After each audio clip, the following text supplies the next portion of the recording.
2024 జనవరి నెలలో రిలీజ్ అయిన తెలుగు మూవీ శీర్షం flop. Sarkaru Naukari flop. 1134 flop. 14 days love flop. Deenamma Jeevitham flop. Double engine flop. Plant man flop. Spider is back flop. Prema Katha flop. Raghava Reddy flop.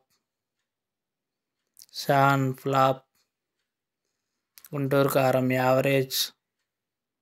Hanuman double blockbuster. Saindhav flop. Naa Saami Ranga super hit. Merry Christmas flop. Kotha Rangula ప్రపంచం flop. Before marriage flop. మూడో కన్ను flop. ప్రేమలో flop. Captain Miller hit. Island super hit. ప్రతి నెల release అయ్యే మూవీస్లో hit 1, 2 ఉంటే flops ఎక్కువగా ఉంటున్నాయి. దీనికి గల కారణం ఏంటో కామెంట్ చేయండి.